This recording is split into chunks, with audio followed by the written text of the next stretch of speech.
we have come to the end of our liturgical year. And the highlight is that Jesus returns to the place where he started from. He and the Father joined together. And we know that Jesus came down and he lived among us.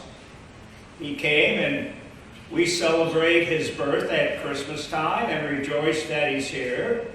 We know that he preached his gospel. He went around and told us how to be good people. He told us how to get back into the kingdom. And he redeemed us on the cross.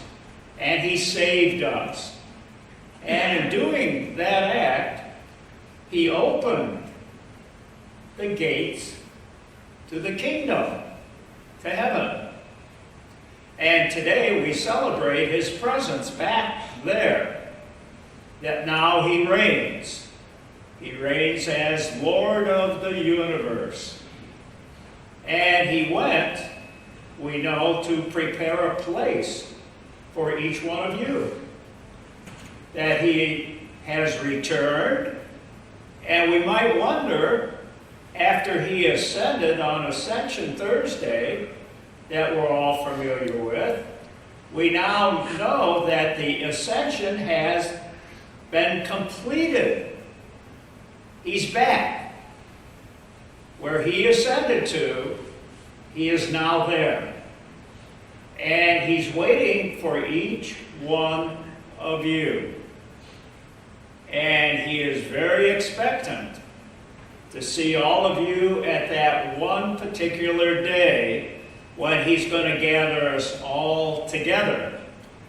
There are two really overriding pictures that we have for this feast day. Jesus is now seated on that throne. And we know when that day arrives, he is going to make a judgment. And he's going to call all of us together with him. The good thing is, you have a friend sitting up there. You have a friend who is Lord of the universe. He knows all of us, all of you, he knows by name. And he will call you by name at the end of time. And then there's this great picture that Jesus gives us of what is that day going to be when it's judgment time, the last judgment. And he calls us before him. Interesting times. He gives us a nice little story. And the Gospels tell us the story is how we're all standing there before him, and he begins to separate us into two different groups. And he separates one group that is labeled the good people, the lambs. And they all go into a certain saved group of people who are going to come into the kingdom with him. The second group are the goats. And Jesus warns us. And he gives us a planner. He gives us a plan of how are we going to avoid getting in the wrong crowd. How are we going to prevent going with the group called the goats? So a gospel can be very intimidating when he's about to make a final judgment for us. Is it up or down? Are we in or are we out? Did we make it? Were we successful in joining him as he's waiting for us to come? So the message is, don't be in that group with the goats. And Jesus spends a lot of time giving us good advice how not to go with that gang, how to go with the good group. The very thought of finger pointing at the end of time is threatening. The Lord standing before everyone, judging us either as a sheep or a goat. All those blessed sheep are walking into God's kingdom, and those cursed goats watching the golden gates have slammed shut for them. That's the image that comes with Christ the King. But there's more to it than that. If Jesus had ended the discussion there, we would have good reason to be worried. Jesus drawing his listeners into his lesson about goat prevention time. The entire gospel is how to avoid that group. In other words, goat prevention. He is drawing his listeners into that lesson. He explains just how not to be separated from him, how you will be with him, how you can get there. Suddenly, we are relieved to learn there is a way out and away from that group, and to get into the preferred ones. Jesus offers us hope that we can ensure a good outcome as part of the group of sheep. When Jesus draws us deeper into this judgment story, we see it more than a simple prescription for eternal life. Becoming a sheep requires giving of oneself to serve the poor, to feed the hungry, to take in the homeless, and a lot more. We must also choose to care for the very least among us. Not simply our loved ones and friends. Jesus calls us to see beyond what is comfortable, to reach out to outcasts and the unlovable. He makes it clear there are no excuses for ignoring these outcasts. The sheep are passionate about laying down their lives and know what it means to be a person with selfless love. The good news is that we do not need to act with conscious intent. Learning to serve others seems to become natural to us. It's our DNA. It's who we are. It's who Jesus wants us to become while we are here on earth.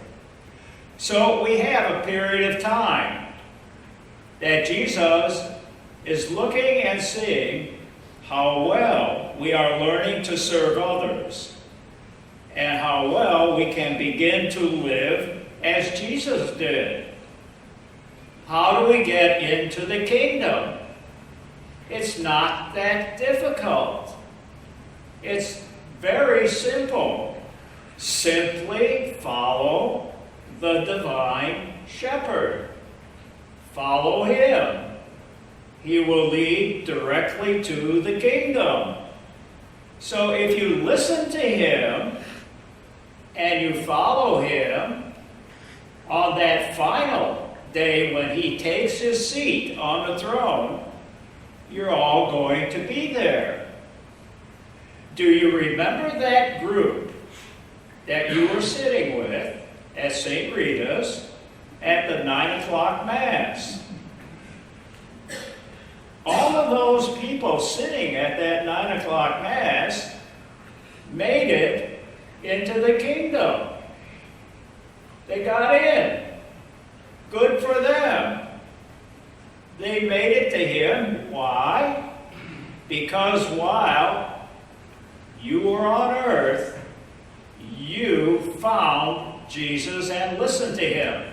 But you not only listened to him, you did all that good stuff. You became like him. You were a person who cared about other people. You cared about those who didn't have. You cared to make sure that those people who needed help, a little bit of help along the way, got it. And because Jesus says, you recognized me when you were on earth, when you get up to that final day, he's going to look you straight in the eye. And he's going to say, I know who you are. You are one of my followers. You listened, you followed, and now you know that road leads to eternity, the kingdom. So all you have to do is to simply follow the divine shepherd. Be like him. Live Jesus. Live like him. And then everyone will know who you're following. And there'll be no problem identifying those people because you have seen them before. You know what they look like. Just take a little time and look around here today. And someday, you're going to see all of these people again.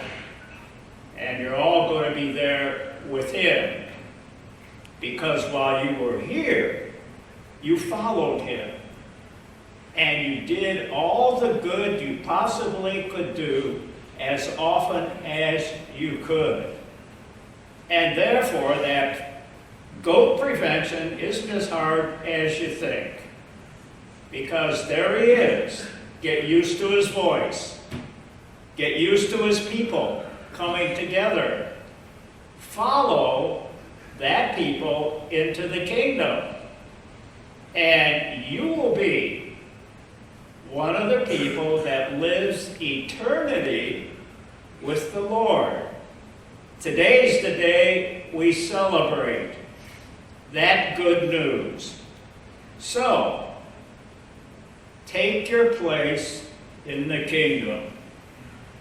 The kingdom that is prepared for you from all eternity. Jesus is up there getting it ready for you. And he's going to make it special. Because that happiness will last forever. There'll be no ending. You'll be in eternity with him forever.